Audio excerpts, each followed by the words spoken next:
Hello, good morning guys. Dahil umulan kahapon, mag-aasin tayo ngayon para iwas sakit sa mga alagang isda natin guys.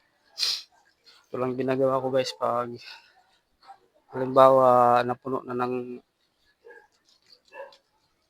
tubig galing sa ulan. Maglalagay tayo ng konting asin lang guys para mawala yung bakterya. Yan.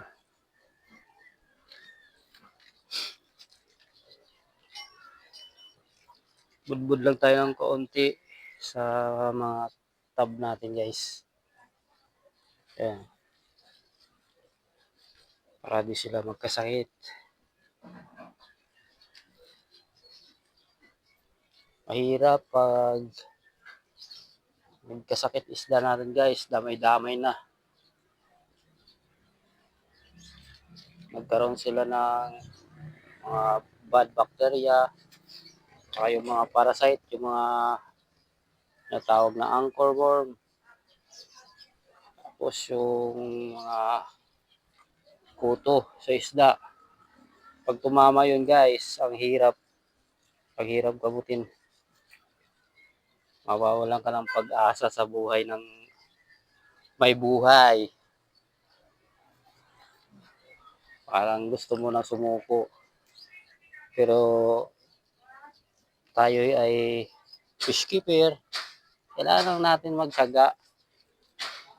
Tyaga lang tayo guys sa pag-aalaga ng isda. Enjoy lang natin ang buhay natin. Huwag tayong magpaka-stress. Yan lang guys ang nararapat sa atin. Yun. I-enjoy lang natin kung anong pag-aalaga ng isda. Pag hindi ka nagtyaga, wala kang nilaga. Yan guys. Budbud lang tayo ng asin. Para iwas tayo sa sakit.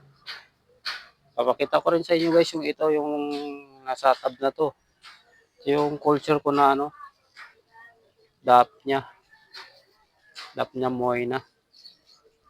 Pakain ko lang sa kanila kasi inulanan din kahapon.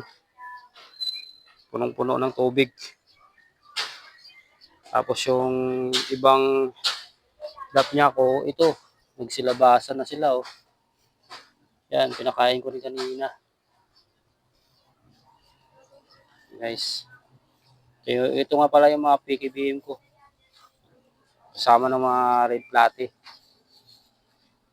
Dito yung mga breeder ko na PKBM. Ito rin, PKBM din ito.